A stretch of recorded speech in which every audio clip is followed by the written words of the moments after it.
Hi, it's Kevin Lobates here, and this is video 2 in trying to explain what mining in a blockchain proof-of-work system is actually all about.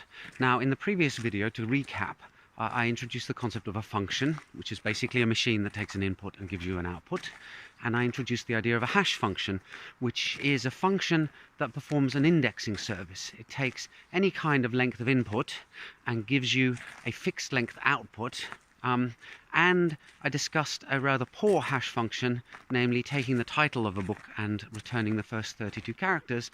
The reason why that hash function was no good is because it suffers from collisions, namely two books with the same title give you the same output. So it's not a very good way of indexing books. So this leads on to cryptographic hash functions, which are a specific set of hash functions that have a number of different properties. The first one is they need to be collision proof. You need to be pretty sure that it's not going to happen that two different inputs give the same output. The second really important feature of a cryptographic hash function is that given an output, it's not very easy to artificially construct an input that gives that output. So if I give you a hash output, you should not be able to go away and in the space of a half an hour write a document that when put in the hash function gives that output. This is also sometimes called the random oracle property, which is that the output of your cryptographic hash function is basically a random number.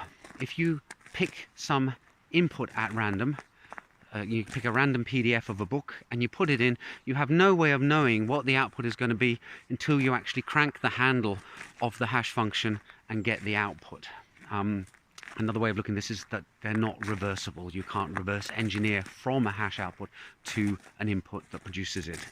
So that's a very important property of cryptographic hash functions.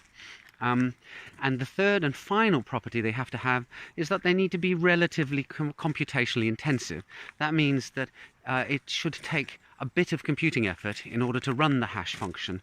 Not too much, because what you want to be able to do is, given a document like a PDF and a hash output, you want to be able to verify fairly quickly that the document does indeed hash to that output.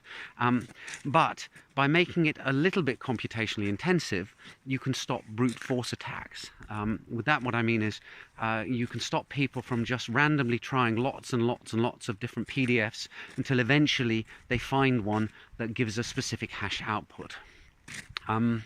So there you go. Cryptographic hash functions are hash functions that are collision proof, that are moderately computationally intensive, and that are pretty much impossible to reverse.